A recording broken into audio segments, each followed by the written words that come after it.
I spent 100 days in the Everlight and Everdawn Dimensions. These sibling dimensions share some new tools and ores, but there's a ton of differences from dungeons to bosses to even fuel sources. Can I beat the Summoner and the Alchemist in the blinding dungeons and then beat the Starlit Crusher and the Arachnarch by 100 days? Or will I give up after dying too much? Perfect aimbot. Perfect.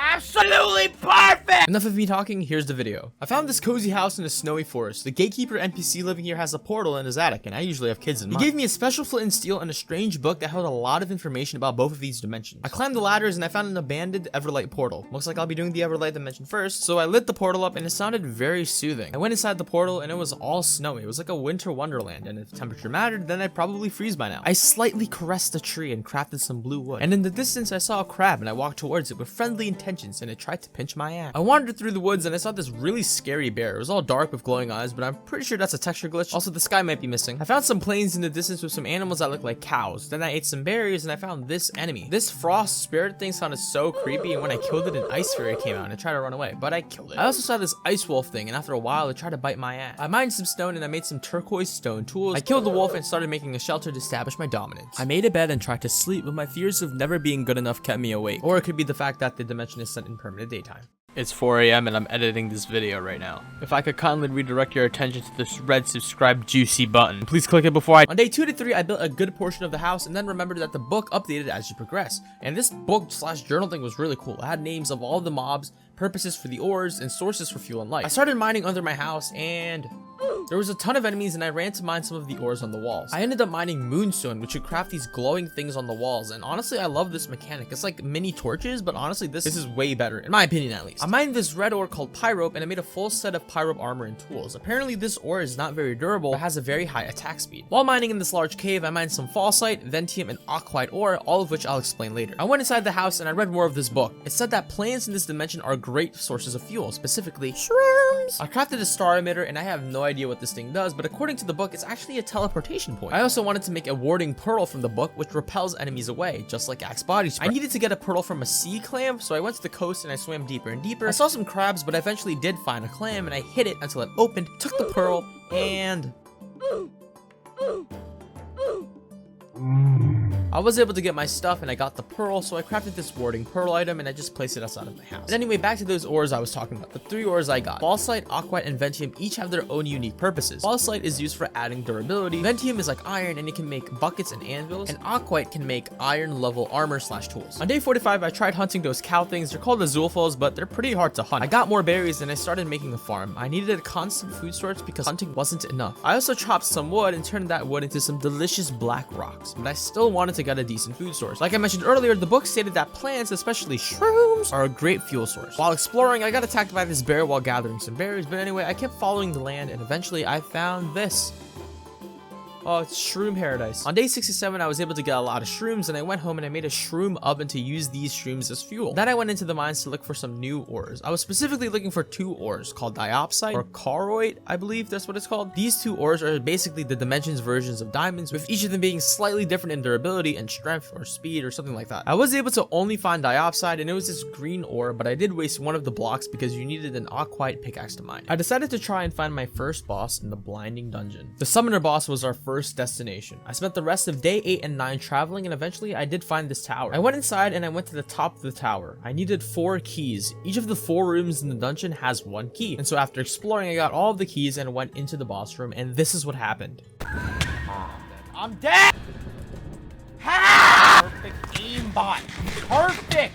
Absolutely perfect! I gave up and felt so defeated. I'm playing this blind and I did not know what gear I needed. The summoner's golems were first of all annoying. They were melee and ranged, and every single time you get close, he summons lightning or he teleports. So therefore, on day 12 to 15, I arrived home and immediately started upgrading my gear and seeing what else that I could do. First, I upgraded to aquite armor, which is equivalent to iron. I also found out how great fallsite is because you can just add durability on anything that you really kind of need to. And theoretically, you could just have unlimited durability as long as your tools don't fully break. I went mining, got more diopside, and went back home. Now I just needed a village because I wanted to get an astrolabe. This astrolabe would let me set my position to one of those star emitters at the beginning of the game and then teleport to it. I started looking for a village, and after wandering for a very long time, I found one in the mountains. I needed some fallsite for the block to get the correct villager, so I mined down and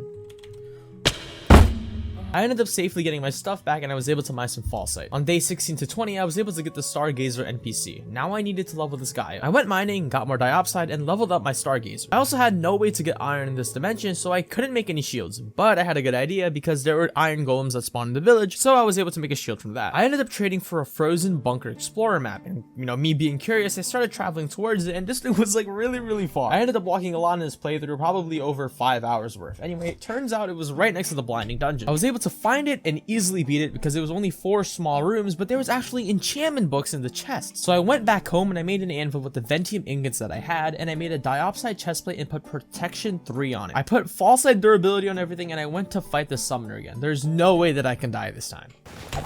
No! Oh, dude!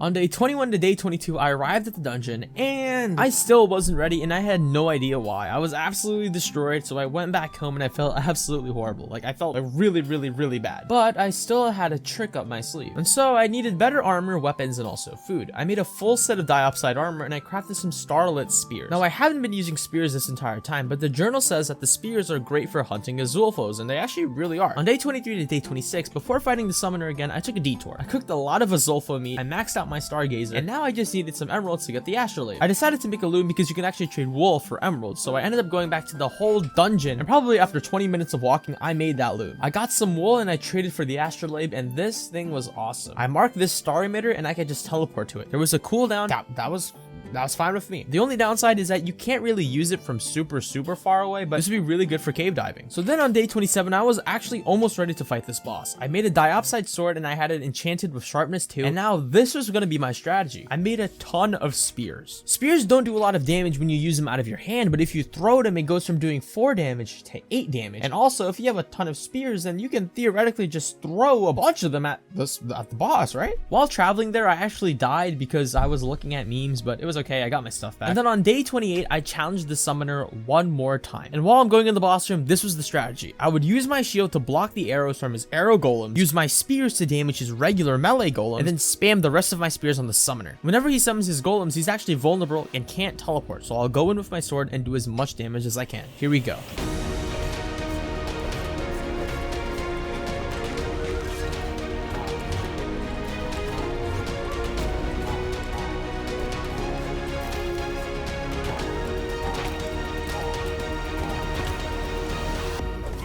And there we go. With this, we can access the nature dungeon and fight the Starlit Crusher. But before that, let's actually look at the stuff that we got. We got this thing called an arc, which improves our movement speed, which is actually very good. We also got this soulbound spear, which will always return to you with built-in loyalty, but this was absolutely important for the next boss. On day 30 to day 34, I walked back home and teleported when I got into astrolabe distance, and I started looking for another village. I needed a better way to get emeralds, and a Fletcher was my best bet. The problem is that this dimension has no way of getting gravel, and I need some gravel for flint to make that fletching table. After traveling for God knows how long, I eventually found a village, and bam, there was a fletching table. I took it and I went to my other village and I started making a farm in order to get more villagers, and after a while I was able to get some good trades. I also needed a stone cutter to get the mason villager. He's going to give me the portal blocks for the Everdawn Dimension. I went to go mine some wood for some sticks to trade for those sweet emeralds, but I got the wrong wood, so I ended up going back and getting some more wood. Eventually the villagers started breeding, so I traded for some more emeralds and I expanded their igloo. I then hunted Azulfos for some bone meal. I wanted to get more crops so I can make the villagers mate fast. On day 34 to 40, I needed to level up my cartographer so that they can sell me the map to the nature dungeon. I began gathering emeralds, which took a long time. Finally, I was able to level up my cartographer and get the map. On day 41 to 42, I started walking to the nature dungeon, but I found a blinding dungeon instead. I found all of the keys and I challenged the summoner, but I actually died because I was really clumsy. I did go back and I killed him, and I was able to get the summoning table, which was used for the summoning tome, but I didn't have this summoning tome. But then on day 43 to 45, I found the nature dungeon. This place was absolutely huge, and there's just a bunch of green blocks and a freaking forest upstairs, I think? I don't even know. I found the entrance and I began exploring. Unlike the blinding dungeon where there's a key in every room, this time there's going to be a key on every floor, and these floors are pretty big. I'm going to need all 4 keys before I fight the Starlit Crusher. There was also a new monster, this golem looking thing, and it was actually pretty strong. I explored through all of the floors, and after getting lost and whatnot, I actually found all of the keys, and I found the top floor. I put in the keys and I entered the boss room to fight the Starlit Crusher, and I died. I didn't know how to fight this thing, but I learned that I needed an axe to kill him and not a sword. On day 46 to 48, I got my stuff back and I left the dungeon. I made an axe outside and I went back inside. inside. I died even more, but I was actually getting closer to beating it. I got to the second phase where he does this spinning thing, but I found out that spears are actually essential in this fight. After the Starlit Crusher gets hit by a spear, it falls down and you can score some hits on it. I got some food and I went back in the dungeon one more time. I got everything ready, and now this was going to be the plan. I'm going to hide on the sides of the room in order to avoid getting hit by these vines. Whenever it summons these birds, I'm going to shoot it with my trident or hit it with my sword. I'll chop down the walls with my axe and throw my spear inside as fast as possible to get it knocked down. While it's down, I'm going to hit it 3 to 4 times before running away. And when the second phase happens, I'm just going to run away.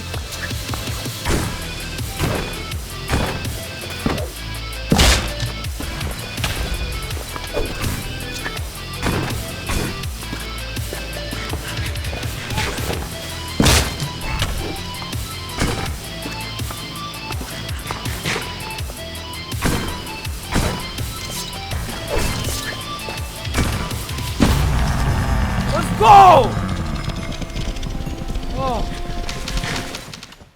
And there we go. With this, we beat all of the current available bosses in this dimension, and we can finally travel to the Everdawn. I opened my loot and I got an arc that gave me extra HP and a fire aspect book. I broke the window and I got some cherry saplings, and I began traveling back home. I passed 2 blinding dungeons, but I got home safely. And on day 49 and 50, I started preparing for my next journey. I mined the old blocks of the Everlight portal to move it closer to my house, and I got the portal blocks from the Everdawn dimension from the other village. And I was right on time. It was day 50. I made the Everlight portal next to my house, and I left the Everlight. During my brief moment in the overworld, I made a portal for the Everdawn, and I stepped inside. And the first thing I was greeted to was a broken shader pack. The sky was still missing, but at least in the Everlight it looked kind of cool. But in here, not really. I settled on changing it with the Sonic Ether shaders, and although it's glitchy, it's the best I got. It also makes the moonstone turn orange, so I think that's a nice fit. I found a frog hopping through, and I ran through these redwoods. This place was honestly really beautiful. Like the Everlight, our goals in here are to fight the dimensional bosses. Instead of the Summoner, we're gonna have the Alchemist, and instead of the Starlit Crusher, we have the Arachnarch. I found an area made out of crystals, and I got some raw moonstone, which you can use to make some shields. I tried to find a village, and after wandering for a while, I found some structures, and I walked towards it, and this happened.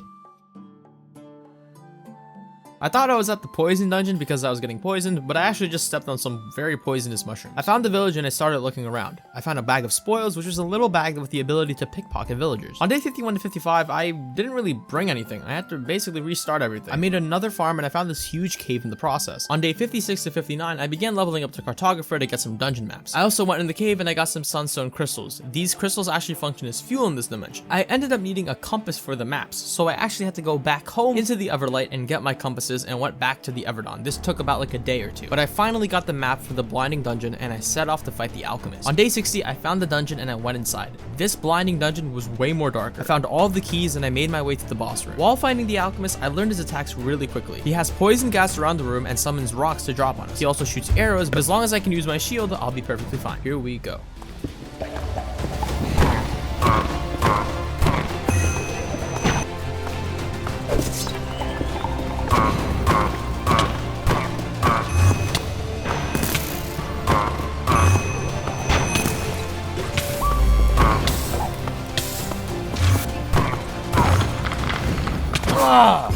And with that, we killed him. Now we can fight the last boss in the poison dungeon, which is the Arachnarch. And with that, I think we'll be done. I got some cool items, but I started heading home as soon as possible. On day 61 to 63, I got a new cartographer and leveled them up. I got some more emeralds, and after a while, I got the map to the poison dungeon. And this was it. After this fight, we're theoretically done with the Everdawn. I got everything I needed, and I set out. On day 64, I found a dungeon, and it was a strange tree with vines leading straight down. I saw a blinding dungeon behind it, but I set up my bed and just went straight down. Once again, we needed 4 keys to access the boss. There's gonna be a key on each floor. These caverns were really dark, and each chest was some moonstone and some food, and this was a spider-themed dungeon, but so far I only found 2 spiders. One small spider with long-lasting poison, and bigger spiders with a more potent but projectile poison. I actually died a few times while trying to get to the bottom, but I was able to locate my stuff because I left a trail of moonstone to the next floor so I wouldn't get lost. Finally, I found the boss room and I went straight down. I knew that I was likely gonna die, but I wanted to get as much information as possible. So then on day 65 to 66, after dying, I respawned on my bed, I got my stuff, and I went back to the surface to add more false light durability to my armor. I went back inside and placed my bed at the boss's door. Now this is going to be my plan. The Arachnarch's attacks are actually pretty simple. It's going to do an attack where it charges at me, but if I block with my shield, it falls over. From then I can hit it with my sword until I have to run away. Next, the Arachnarch will shoot projectiles from the roof and also poison gas. If the Arachnarch bites me, I have to hit it in order to let go. But other than that, here we go.